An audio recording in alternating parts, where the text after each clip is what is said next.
Merhaba arkadaşlar, İki Ters Bir Düz YouTube kanalındasınız. Bugün sizlerle dikişsiz yuvarlak bir boyunluk öreceğiz. Yapılışı çok kolay. Örgüye yeni başlayan arkadaşlar da bu boyunluğu rahatlıkla örebilirler. Boyunluğa 2 grup ilmek alarak başlıyoruz. Önce 78 ilmek alıyoruz. Daha sonra almış olduğumuz ilmeklerin arasından ilmek çıkartarak ilmek sayısını 155 ilmeğe çıkartıyoruz. Yuvarlak şiş kullandığımız için ikinci grup ilmekleri aldığımızda şişimiz kendiliğinden bu şekilde yuvarlak bir hal alıyor ve örmemiz kolaylaşıyor. 1 metreden kısa şiş kullanmayın arkadaşlar, öremezsiniz. Örmeye başladıktan sonra aynı anda boyunluğun bir yarısını düz, bir yarısını ters örmüş oluyoruz. Hep aynı şekilde örüyoruz ama kendiliğinden bu şekilde bir görüntü ortaya çıkıyor. Örme işlemi bittikten sonra şöyle şekil verdiğimizde boyunluğumuz kullanıma hazır hale geliyor. Boyunluğu örmek için 6 numara 1 metre uzunluğunda misinalı şiş kullandım. Yün olarak da 100 gramı 210 metre olan %100 akrilik batik ip kullandım. Batik iplerle çok şık oluyor arkadaşlar. Düz renk iplerle de yapabilirsiniz. Ayrıca bir makas ve bir yün iğnesine ihtiyacımız olacak. Küçük bir hatırlatmada da bulunayım.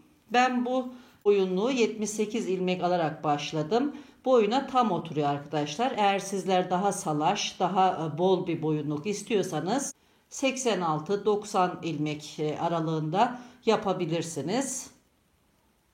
Hazırsanız yapılışına geçelim. Herkese kolay gelsin. 78 ilmek alarak boyunluğu örmeye başlıyorum. İlmek almak için yaklaşık 1,5 metre kadar ip ayırdım ve klasik ilmek alma yöntemiyle ilmek almaya başlıyorum. İlmek alırken olabildiğince ilmekleri gevşek almaya çalışalım. Daha sonra oldukça işimizi kolaylaştıracak arkadaşlar. Toplam 78 ilmek alalım.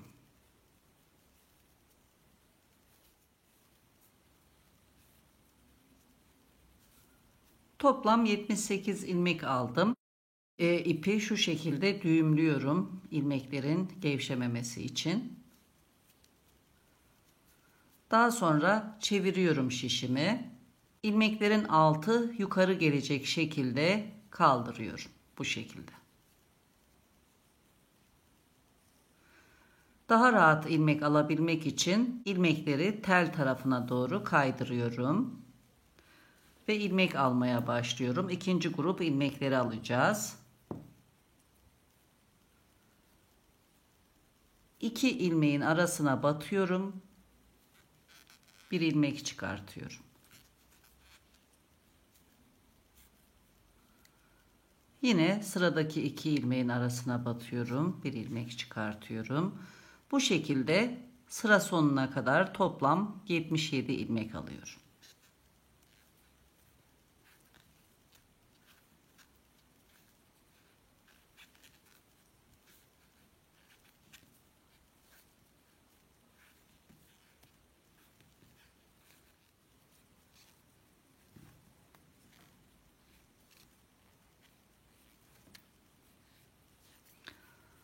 İkinci grupta da 77 ilmek aldım. Şişimdeki toplam ilmek sayısı 155 ilmek oldu. Ters taraftan örmeye başlayacağız. Şöyle şişime yerleştiriyorum ilmekleri. Zaten ters sıra olduğu belli, gördüğünüz gibi. Bu taraf düz tarafı. İki ucu birleştiriyoruz. Şişimiz kendiliğinden yuvarlak bir hal aldı. İlk sırada biraz zorlanabilirsiniz ama daha sonra daha rahat öreceksiniz. İki ucu birleştirmek için sağ şişimden son ilmeği sol şişime aktarıyorum. Sol şişimdeki ilmeği de, buradaki ilk ilmeği de bu kaydırdığım ilmeğin üzerinden geçirerek düşürüyorum. Tekrar bu ilmeği sağ şişe aktarıyorum. Şişimdeki ilmek sayısı 154 ilmek ve örmeye başlıyorum. Tur başlangıcına bir ayraç yerleştiriyorum. Aslında tur başlangıcının bir önemi yok ama ilk turu tamamladığımızda belli olması için arkadaşlar. Daha sonra ipi ön tarafa getiriyorum ve ters taraftan örmeye başlıyoruz. Örgümüz boyunca ters taraftan öreceğiz. İlk 2 ilmeği birlikte örerek örmeye başlıyorum. Bir ilmek eksiltiyorum. İkisini birlikte ters ördüm. Bir ilmek eksildi. Daha sonra bir ilmek artırıyorum. Dolama yapıyorum. Yine sıradaki 2 ilmeği birlikte örerek bir ilmek eksiltiyorum. Daha sonra bir dolama yapıyorum. Bu şekilde öreceğiz. Bütün sıralar hep aynı şekilde örülecek.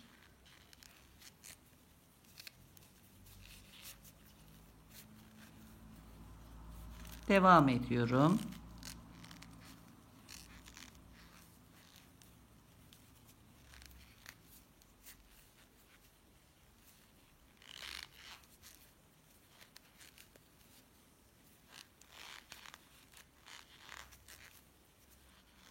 Tur başlangıcına geldim. Yarısını örmüş oldum. Daha tam tur tamamlanmadı arkadaşlar. Bir tam tur yaparken başlangıç yerine 2 kez geleceğiz. Şimdi ilk kez geldim. Devam edeceğim. Burada hiç örmediğim ilmekler var gördüğünüz gibi.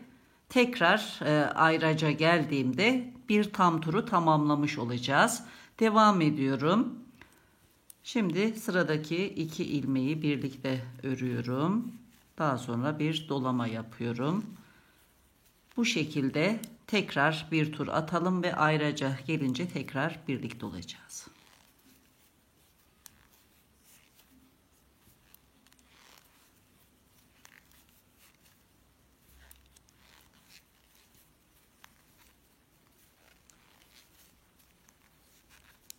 Başlangıç yerine ikinci kez geldim. Son 2 ilmeği birlikte örerek bir ilmek eksilttim. Tekrar bir dolama yapıyorum ve turu tamamlamış oluyorum. Aynı anda hem alttaki hem de üstteki ilmekler örülmüş oluyor. Artık ayraca gerek yok, çıkartıyorum. Çünkü bu şekilde örülecek. Başlangıç ve bitiş yerinin bir önemi yok arkadaşlar. Dönerek örülüyor. Devam ediyorum. İkinci sıraya başlıyoruz modelimizde. İlk normal ilmeğimiz var. İkinci de artış yapmış olduğumuz ilmekler. Bundan sonra örerken normal ilmekle dolamış olduğumuz ilmeği birlikte örerek bir ilmek eksiltiyoruz. Daha sonra bir dolama yapıyoruz. Normal ilmeğimiz ve arkasında bir dolama ilmeğimiz var. İkisini birlikte örerek bir ilmek eksiltiyoruz. Daha sonra bir dolama yapıyoruz. Bundan sonra hep bu şekilde örülecek arkadaşlar. Devam edelim. İstediğimiz uzunluğa gelince tekrar birlikte olacağız.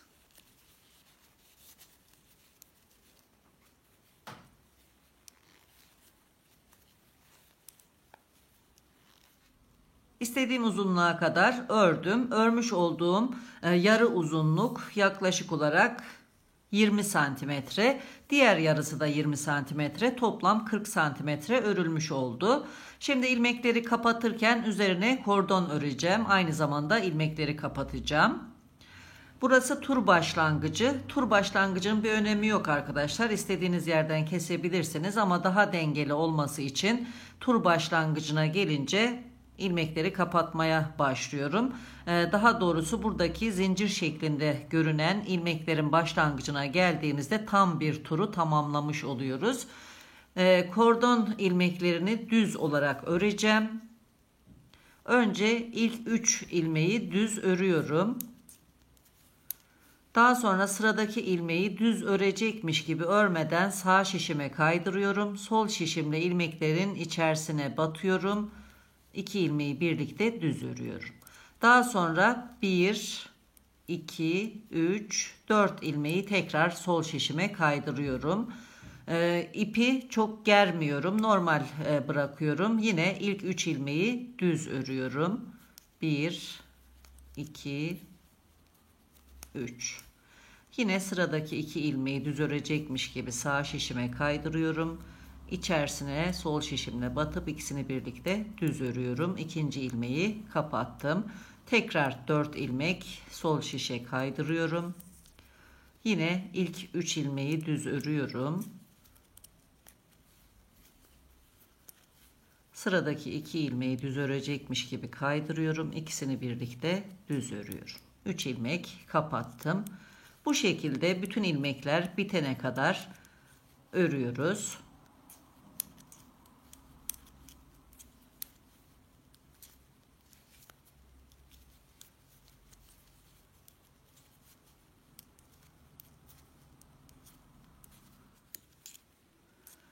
Son ilmeği eksiltiyorum ve örme işlemini tamamlıyorum. Bir yumaktan bu kadar arttı. Bir yumak tam yeterli geldi. Şimdi iki ucu dikerek birleştireceğim. İpi bir iğneye geçiriyorum. Soldaki ilk ilmeğe alt taraftan batıyorum bu şekilde. Daha sonra diğer ucun sol taraftaki ilk ilmeğine soldan batıyorum. Her iki kanadını bu şekilde alıyorum. Serbest bırakmış olduğum ilmeğe üstten batıyorum. Sıradaki ilmeğe yine alttan batıyorum. Bu tarafa geliyorum. Sıradaki ikinci ilmeğin her iki kanadını alıyorum. Burada ilmek oluşturarak devam ediyoruz. Yine son serbest bırakmış olduğum ilmeğe üstten batıyorum. Buradaki şişimdeki ilmeğe de alttan batıyorum. İpi çekiyorum. Yine sıradaki ilmeğin her iki kanadını alarak devam ediyorum. Burada yine son serbest bırakmış olduğum ilmeğe üstten batıyorum. Son ilmeğe de alttan batıyorum. Bu şekilde kapattım. Buradaki son ilmeğe de yine her iki kanadını alarak batıyorum. İki ucu birleştirdim. Arka tarafta ipi önce sabitliyorum.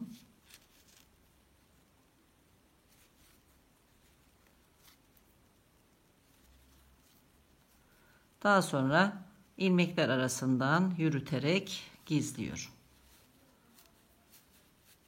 Bu şekilde. Burada düğüm olduğu için şöyle bu düğümü de araya alıyorum. Fazlalık ipi kesiyorum.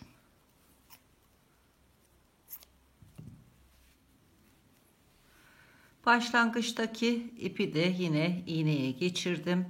Burada önce sabitliyorum. Daha sonra ilmekler arasında yürüterek gizliyorum. Fazlalığı kesiyorum. Evet arkadaşlar, boyunluğumuzun bitmiş hali bu şekilde. İster bu burulan kısmını ön tarafta kullanabilirsiniz, isterseniz diğer tarafını öne getirebilirsiniz. Tercih sizin. Kendiliğinden bu şekilde dönüyor. Bir videonun daha sonuna geldik. Yeni videolarda tekrar görüşmek üzere. Hoşça kalın, sağlıkla kalın.